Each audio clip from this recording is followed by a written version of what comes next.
एक मामूली security guard बना अपने करोड़पति मालिक का दामाद। राघव आज से हमारे बंगले में रहेगा हमारे साथ। राघव के लिए दीवानी हुई बिजनेस टाइकून सोनल मेहरा। क्या तुम स्नेहा से डिवोर्स लेने के बाद मुझसे शादी करोगे? और ईमानदार राघव पर लगा चोरी का इल्जाम। आखिर मेरा हाथ तुम्हारे पास आया कैसे? राघव के लिए अपनों ने ही क्यों रचा था चक्रव्यूह, कैसे साबित करेगा वो अपनी बेगुनाही, जानने के लिए सुनिए सुपर जमाई सिर्फ पॉकेट एफएम ऐप पर।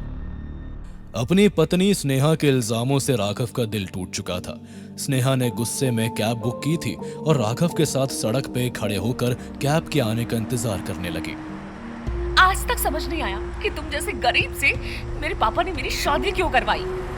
पहले तुम ये बताओ कि हम जा कहाँ रहे हैं? अभी पता चल जाएगा। स्नेहा, तुम कहीं मुझे पुलिस स्टेशन तो नहीं ले जा रही? तुम्हें सच में लगता है मैंने वो हार चुराया था? हेलो, हाँ बोलो मम्मा। बेटा मैं कोर्ट पहुंच गई हूँ। वकील साहब से तुम दोनों के डिवोर्स पेपर भी तैयार करवा लिए हैं। बस अब आकर साइन कर दो और मुक्ति पाओ उस राघव से। बस मम्मा, जल्दी ही पहुँचते हैं। वो छोड़, राघव साथ में ही है ना? कहीं वो डिवोर्स के नाम पर भाग तो नहीं गया? हाँ मम्मा, वो साथ ही।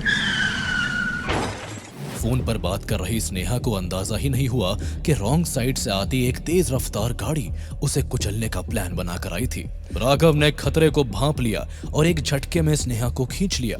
गाड़ी तेज रफ्तार से आगे निकल गई और दोनों जमीन पर गिर गए। वहीं दूर एक काला साया राघव को देखकर मुस्कुराया और गायब हो गया। स्नेहा, तुम ठीक तो हो? राघव, मैं ये तुम्हारे पेट पर। ये कहते ही सर पे लगी चोट की वजह से स्नेहा बेहोश हो गई। राघव ने देखा तो उसके नाभि में एक चमकती हुई सुनहरी सुई घुसी हुई थी। राघव ने उसे जैसे ही निकाला कि उसके शरीर से लाल की जगह काला खून निकलने लगा। उसे कुछ समझ नहीं आ रहा था ये एक्सीडेंट किसने करवाया और ये सुनहरी सुई और काले खून का क्या राज था। खैर, उसे इस वक्त परवाह थी सिर्फ स्नेहा की। राघव उसे तुरंत हॉस्पिटल ले गया। इस हॉस्पिटल से राघव का पुराना कनेक्शन था। तुम्हारी बीवी अब ठीक है, वो आराम कर रही है।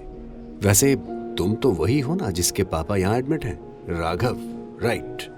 भगवान भी कैसा खेल खेलता है। मैं तुम्हें ही इमरजेंसी कॉल करने वाला था। क्या हुआ डॉक्टर माथुर, सब ठीक तो है ना? राघव, अपने डैड को तुम घर ले जा सकते हो। हॉस्पिटल में रहने ना रहने से उनकी सेहत में कोई सुधार नहीं आ रहा। बस दुआ करो कि जो थोड़े बहुत दिन बचे हैं उसमें कोई चमत्कार उनकी मदद कर दे। डॉक्टर माथुर, ये कैसी बात कर रहे हैं आप? मैंने अपने पापा को यहाँ पर इसलिए एडमिट नहीं किया था कि मैं दुआओं और चमत्कारों पर भरोसा करूं। हेलो, क्या रोहन की हालत क्रिटिकल है? पर रोहन तो ये कैसे हो सकता है? वेट, मैं अभी आया। जिस रोहन के लिए डॉक्टर माथुर भाग कर निकले वो दरअसल शहर की सबसे रईस और रसूखदार सोनल मेहरा का इकलौता बेटा था, जो इस समय आईसीयू में जिंदगी और मौत से जूझ रहा था।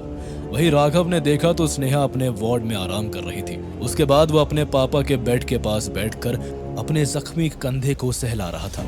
उसकी एक हथेली में वो सुनहरी सुई थी जो हादसे में मिली थी। दूसरी तरफ आईसीयू में डॉक्टर माथुर ने रोहन के शरीर पे कुछ ऐसे बदलाव देखे जिससे वो चौंक गए। रोहन का बचना नामुमकिन था। सोनल मैडम को फोन लगाओ जल्दी। उनसे बोलो सारे काम धाम छोड़कर नेक्स्ट फ्लाइट से यहाँ आ जाएं। इस बात को 3 घंटे हो चुके थे। सोनल के बेटे रोहन के चक्कर में डॉक्टर माथुर को राघव के पिता सुरेश का बिल्कुल ध्यान ही नहीं रहा कि तभी कुछ ऐसा हुआ कि डॉक्टर माथुर की आंखें फटी की फटी रही। सुरेश अपने पैरों पर चलकर डॉक्टर माथुर से अपना डिस्चार्ज पेपर साइन करवाने आए थे। इम्पॉसिबल, ये कैसे हो सकता है? मैंने अपने पूरे करियर में पहली बार किसी को मौत के मुंह से ऐसे निकलते हुए देखा है। तभी डॉक्टर माथुर की नजर राघव पर पड़ी। राघव के चेहरे पर एक तेज था। वो समझ गया कि राघव का चोटिल होने के बावजूद इतना मजबूत होना और फिर मरते हुए सुरेश का कुछ घंटों में अपने पैरों पर खड़े हो जाने के बीच कोई तो कनेक्शन है। आखिर क्या थी वो शक्ति जिसकी वजह से सुरेश मौत के मुंह से वापस आ गया था? क्या था सुनहरी सुई का राज?